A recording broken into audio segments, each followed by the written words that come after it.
Last game week's wildcard was successful. I took big gambles on triple Arsenal defence and Mitoma over an Mbeumo, and they both paid off. Make sure you subscribe so you don't miss any future team selection videos. The deadline's fast approaching, so this is my locked in team reveal. I went for a premium goalkeeper on my wildcard and I got premium points. Raya hadn't kept a clean sheet for 7 game weeks, and I still went and didn't fall for that recency bias, which paid off. The same can be said about Gabriel and Timber, which completes the Arsenal triple up. I was always going to go for Gabriel, thought he's the best defender in the game. Now he has got a yellow flag on him, and whilst this video has been recorded, I'm not really sure if he's going to play or not, but he would have to be ruled out long term for me to sell him. As for Timber, he was more that third option. I was looking at alternative defenders, and in isolation, it was more him versus them, and I did prefer him. I am so glad that I went for him. I did get a bit of stick for it on Twitter, but I had the last laugh. Obviously, it meant that I couldn't have Saka, but I have got 2 premium midfielders that I do prefer to Saka, and I would have to sacrifice one of them to get to him, and I'd have to sacrifice one of my Arsenal defenders as well, which to me, I think is a downgrade. If we take a look at the fixtures from a defensive perspective, Arsenal have actually got no difficult fixtures for the next 8 game weeks. I know you can only see 6 on the screen, but they have got Brentford and Brighton after that, which aren't difficult. They have got Spurs in game week 21 and City in game week 24, but that's about it for the foreseeable future out of all the difficult fixtures. So I'll probably just bench 1 or 2 defenders, or I might just jump down to double Arsenal defence instead of triple. Based on these fixtures, if Dunk's available to play, I would definitely jump on him. He's only 4.4 mil. He is someone who were considered on wildcard, but of course he was doubtful last game week. But with these fixtures, it is worth making the most out of them if you can.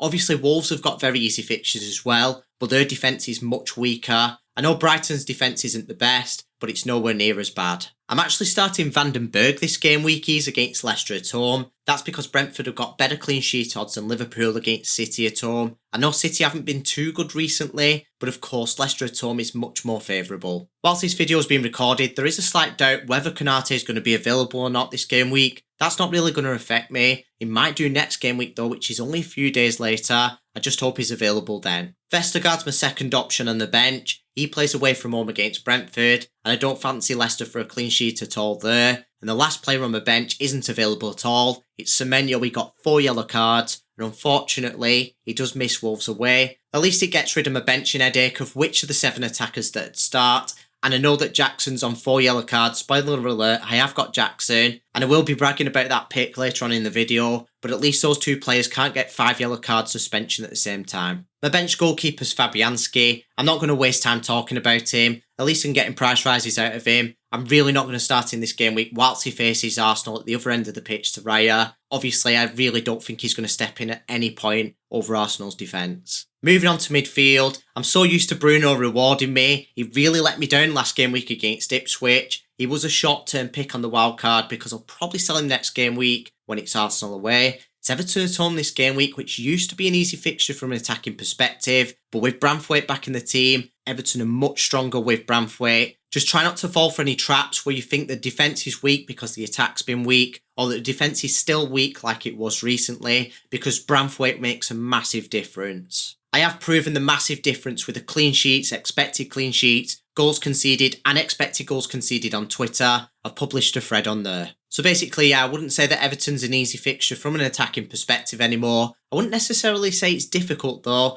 I'd just say at home that's like an average fixture now. And that's why I will be keeping Bruno for 1 more game week. I won't be selling him. I am happy with the 2 premium picks that I've gone for in midfield. Salah's been performing very well recently. I did have him before the wild card, and I'm glad I kept him. He does compete for captaincy in most game weeks, and that's the same for Palmer as well. He competes for captaincy most game weeks. Chelsea have got very easy fixtures, and that's why I've got him in. I know his form's poor recently, 3 blanks in a row, but I still think he's a very good option in FPL. You've got to move forward and not backwards. We know exactly what he can do, and I know he's going to explode again at some point. Both of these 2 in the running for captaincy this game week. It's very tight between the 2 of them. And Mbeumo's on the shortlist as well, but I actually didn't go for Mbeumo on the wildcard. I went for Mitoma, and that's another thing that paid off. Whilst Mbeumo blanked, Mitoma went and got a 9-pointer. They both faced promoted sides this game week. Mitoma's got Southampton at home, and Mbeumo's got Leicester at home. I prefer Mbeumo in isolation just for this game week, but it is more of a long-term pick. If you look at Brighton's fixtures, I did get ahead of the curve on Mitoma. I knew I'd want to bring him in at some point and sell Mbeumo at some point, so I thought I'd save that one free transfer. But it's not just that, it's the underlying stats as well. I went on Fantasy Football Scout, who have access to StatsBomb, which I believe is the best XG model in the world. I got the non-penalty XG, times it by 5 for both players, got the expected assist, times it by 3 for both players. Mitoma was quite far ahead of Mbeumo. Obviously, he's got penalty duties, but I don't think it was enough to compensate. And I still think Mitoma's a better option. So if you're going to get either of those two this game week, I would go for Mitoma. Plus, it's a bonus that is a differential as well. I am making the most of those Brighton fixtures with João Pedro up front. He was my 8th attacker for just 5.5 mil. He only played 60 minutes last game week, and that's why I benched him, because of his expected minutes. And if I could do it again, I would do it again. I wouldn't expect him to get 13 points in that short period of time.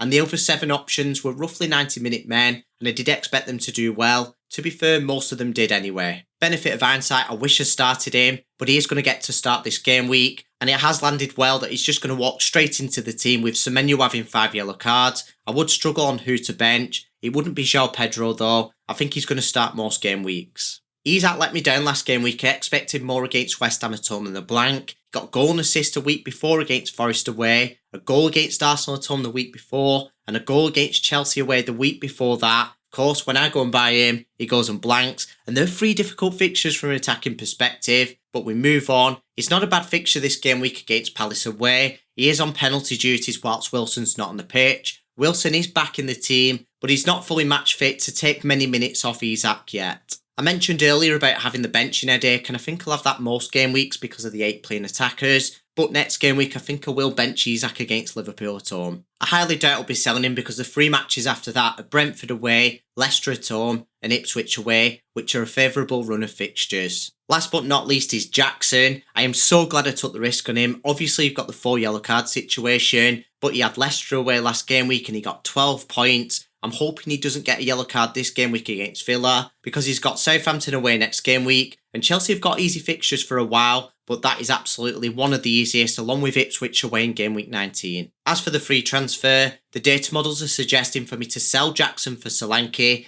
That's because of the 4 yellow card situation, but I already knew about that before I picked him on the wild card. I'm going to continue that risk. I think it's worth it. So as of now, this team is locked in and I will be rolling my free transfer, but if there's any changes after the press conferences, this will be posted on Twitter before the deadline. If you're not 100% certain on who to captain this game week, make sure you watch my best captain video. I've really gone into depth whether City's an easy fixture or not. If you want to support the channel and get exclusive access to my captaincy matrix, early access to my fixture difficulty ratings, and exclusive announcements of transfers before price changes, head over to my Patreon page. Also, if you go for the premium option, I'll give you advice every game week for your FPL team, plus your account name will appear on every single YouTube video. Make sure you go and check it out.